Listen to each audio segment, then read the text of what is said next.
রাসূলের সাহাবী আব্দুল্লাহ আনসারী নাম কি? যারা বলেন আব্দুল্লাহ আনসারী তৎকালীন জামানায় সবচাইতে গরিব, প্রতিনিয়ত নামাজ আদায় করে নবীজির পিছে, নামাজ পড়িয়া এবার দৌড়ে গেলেন বাড়িতে। বিবি ডাক দে কয়, স্বামী রে, রাসূলুল্লাহ কি ওয়াজ করছে? কয়, রাসূল আজকে ওয়াজ করছে যে ব্যক্তি 5 ওয়াক্ত নামাজ 5 ওয়াক্ত সালাত সময় মতো আদায় করতে পারবে, আল্লাহর নবী তার হাত ধরে জান্নাতে নিবে। বিবি ডাক দে কয়, স্বামী রে, আপনার কাছে আমার দাবি, আপনি নামাজ আদায় করে আল্লাহর নবীর সাথে জান্নাতে যাবেন রে স্বামী।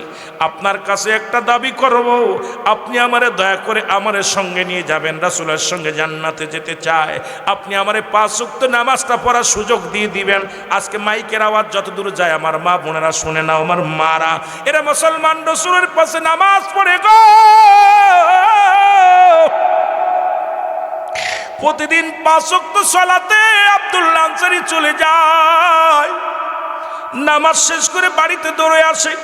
আমার নবী বলে, ও আমার সাহাবীরা রে, আমার আনসারী,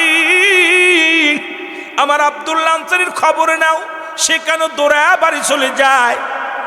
বলে, হুজুর নিজেই, নবীজি নিজেই গেলেন আনসারীর বাড়িতে, সালাম দিলেন বাড়িতে, যা আসসালামু আলাইকুম ইয়া আহলাল বাইত, আসসালামু আলাইকুম ইয়া আহলাল বাইত। একবার নয়, দুবার নয়, নবীজি 3 বার সালাম দিলেন।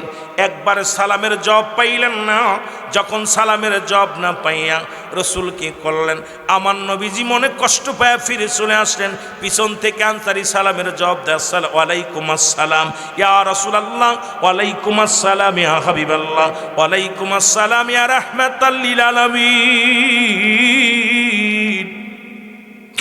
আল্লাহর নবী ডাকতে বলে, আনসারীরা,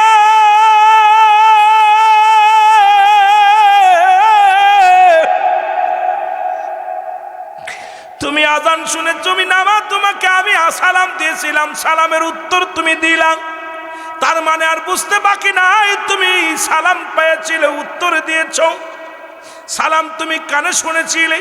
আনসারী বলে, ইয়া রাসূলুল্লাহ, ইয়া হাবিবাল্লাহ, নবী গো, আমি আপনার সালাম উত্তর দিতে পারি নাই।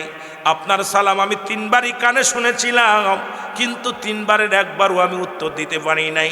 নবীজি বললেন, কেন দিলা না? বলে, ইয়া রাসূলুল্লাহ, ইয়া হাবিবাল্লাহ, আমি কেন সালামের জবাব দিই নাই? যদি আপনি দয়া করে আমার সাথে আমার বাড়িতে যাইতেন, তাহলে আমি বলতে পারতাম আমি কেন সালামের জবাব দিই নাই। আল্লাহর নবী ডাক দিয়ে বলে, আনসারী, চলো যাই, চলো যাই। আনসারী এবার রাসূলুল্লাহ চলে গেলেন। যখন ঘরের মধ্যে গেলেন, আনসারী যখন দরজা খুলে দিছে, দেখে রে ঘরের মধ্যে বিশাল একটা গর্ত খোঁড়া। নবীজি ডাকতে বলে, আনসারী রে, তোমার ঘরের মধ্যে এত বড় গর্ত খোঁড়া কেন? বলে, ইয়া রাসূলুল্লাহ, ইয়া হাবিবাল্লাহ, যখন আপনি আমারে সালাম দিয়েছিলেন আমি উত্তর দিতে পারি নাই নবী গো, কারণ আমি এই গর্তের মধ্যে উলঙ্গ অবস্থায় বসেছিলাম, গায়ের মধ্যে কোনো পোশাক ছিল না, আব্দুল্লাহর গায়ের মধ্যে কোনো পোশাক ছিল না।